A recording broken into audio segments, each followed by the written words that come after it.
Hey hi guys, once again welcome back to my YouTube channel. तो आज हम लोग पहुंच चुके हैं श्री ज्ञानेश्वर महाराज सजीवन समाधि मंदिर, जो महाराष्ट्र के पुणे से लगभग 14 किलोमीटर दूर एक प्रसिद्ध गांव ग्राम आलंदी में स्थित है, जहां पर सन 1296 ईस्वी की मार्गशीर्ष वद कृष्ण त्रयोदशी को महाराज संत ज्ञानेश्वर, जिन्हें ध्यानेश्वर भी कहा जाता है, उन्होंने जीवंत समाधि ली थी। हाय गाइस, तो चलिए अब मंदिर के अंदर चलते हैं और आपको दर्शन कराते हैं श्री ज्ञानेश्वर महाराज जी के जीवन समाधि स्थल का, और शीश नवाते हैं वहां पर, उनसे आशीर्वाद लेते हैं। तो ये हम लोग मंदिर के अंदर पहुंच चुके हैं और ये मंदिर बेहद शानदार, बेहद खूबसूरत बना हुआ है। और यहीं पे उनकी पालकी जो 16 रखी हुई है, जहां जिसमें से ही यहीं से समाधि स्थल से ही इनके भक्त उनकी पादुका लेकर पंढरपुर तक लगभग 250 किलोमीटर की पैदल यात्रा करते हैं और आषाढ़ी एकादशी के दिन पंढरपुर में पहुंचकर भगवान विट्ठल की आराधना करते हैं, मंदिर का भ्रमण करते हैं और देखते हैं और आपको दिखाते भी हैं।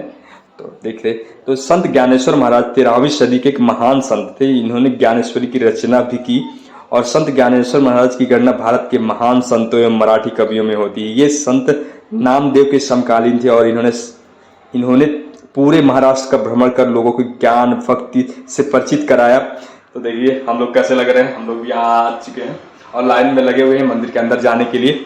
और क्योंकि यहाँ पे तो रो थोड़ा लंबी लगती है तो थोड़ा टाइम लगता है। और यहाँ पे ये शिलान्यास है जहाँ पे उनके बारे में विवरण दिया गया है। और ये मंदिर, यहाँ पे एक वृक्ष है पीपल का, वहीं पर एक यह विवरण वगैरह बताया गया है और इनको सुंदरता से सजाया गया है। तो ज्ञानेश्वर महाराज इन्होंने पूरे महाराष्ट्र का भ्रमण किया, लोगों को ज्ञान भक्ति से परिचित कराया और समता संभाव उपदेश दिए। और महाराज संस्कृत के आर्ध प्रवर्तक में भी इन्हें माना जाता है और इनके शिष्य सच्चिदानंद महाराज थे। और हम लोग मंदिर के अंदर जाने के लिए यहाँ पे एक रो लगती है जो जिग बना हुआ है और इसमें काफ़ी भीड़ को कंट्रोल किया जाता है, जैसे कि एक। तो गाइस, हम लोग अब मेन मंदिर में एंट्री के लिए नज़दीक पहुंच चुके हैं और यहीं से आगे से एंट्री करना है। और क्योंकि अब काफ़ी टाइम यहाँ पे लग रहा था और हम लोग भी ये गेट में पहुंच चुके हैं। यहाँ पर बहुत सारे भक्त उनके डेली आराधना पूजा अर्चना करते हैं और ये अपनी गीत गाते हैं।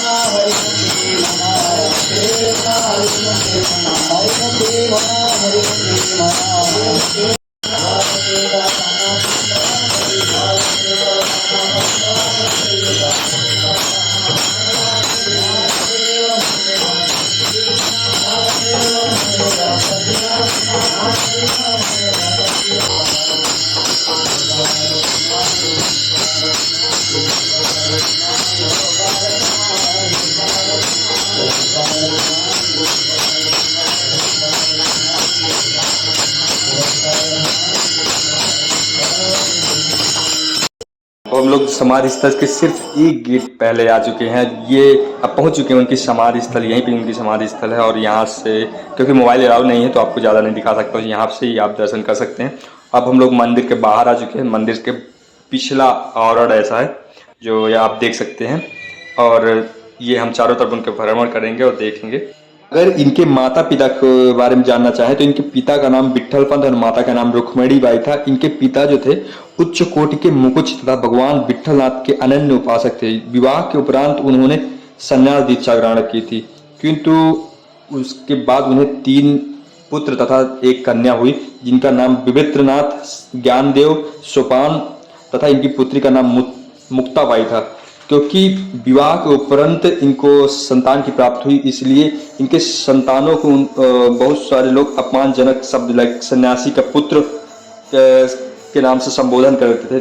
तो यह उनको, इनके पुत्रों को और इनके बच्चों को इस संबोधन का निरंतर सामना करना पड़ता है। विट्ठल पंत को भी इस कारण उनको देह त्याग के लिए भी कहा गया और उन्होंने किया भी। अब इनके पिता इस दुनिया में नहीं रहे तो ये चारों भाई बहन अब अनाथ हो चुके थे। तो इनके सामने एक बड़ी चुनौती थी शुद्ध पत्र की प्राप्ति।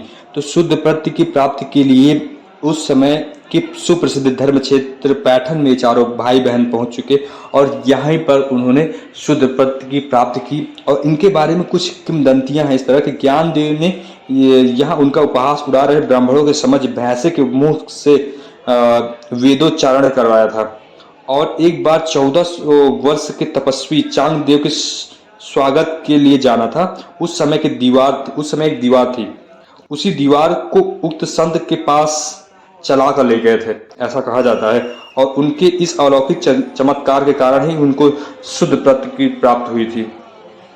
तो अब हम लोग यहाँ पर भ्रमण कर चुके हैं, यहाँ घूम चुके हैं, और ये मंदिर के सामने का व्यू है। और ये पीपल का वृक्ष, वही ऐसा कहा जाता है यहीं पर ही उन्होंने भैंसे के मुख से ही वेदों का चारण करवाया था। ये पुराना वृक्ष है। गाइस अब हम मंदिर के चारों तरफ घूम चुके हैं। अब मंदिर से बाहर जाएंगे। अब बाहर इसके कुछ ही दूर पे एक इंद्राणी नदी है, जो शाम के वक्त वहाँ पे बहुत ही अच्छा व्यू होता है, तो वहाँ देखेंगे। और तो ये लास्ट टाइम हम लोग देख रहे हैं, मंदिर ऐसा दिख रहा है सामने से। और यहाँ पे एक गरुड़ मंदिर भी बना हुआ है छोटा सा, जहाँ पे आप दर्शन कर सकते हैं गरुड़ जी का। और तो अब हम लोग मंदिर से, शाम का वक्त हो चुका है, अब हम लोग मंदिर से बाहर निकल रहे हैं। ये शाम के वक्त ऐसा लाइटिंग हो जाती है यहाँ पे। और यहाँ पे बहुत सारी दुकानें भी हैं मंदिर के बगल में। और जो वहाँ से हम लोग निकल के हम लोग अब इंद्राणी नदी के घाट पे पहुँच चुके हैं, जहाँ पे इंद्राणी घाट ऐसा बना हुआ है जो बहुत ही सुंदर अच्छा दिख रहा है, आप देख सकते हैं। और अब आगे चलते हैं नदी के पास और नदी का व्यू देखते हैं। तो शाम को यहाँ पे लोग आके बैठते हैं, और ये ठंडा मौसम है, यहाँ पे शानदार मौसम है। और आप आके भी घूम सकते हैं, बैठ सकते हैं यहाँ पे। तो देखिए कितने लोग यहाँ पर जमे हुए हैं, मतलब इकट्ठे हुए हैं, आए हुए हैं। तो यहाँ पर गुंबज भी बने हुए हैं। यहाँ पे देखिए पिलर एक बना हुआ है मंदिर के बीच में, जो बहुत अच्छा दिखता है। यहाँ पे शानदार व्यू है। तो आप आए और ज़रूर घूमें यहाँ पे।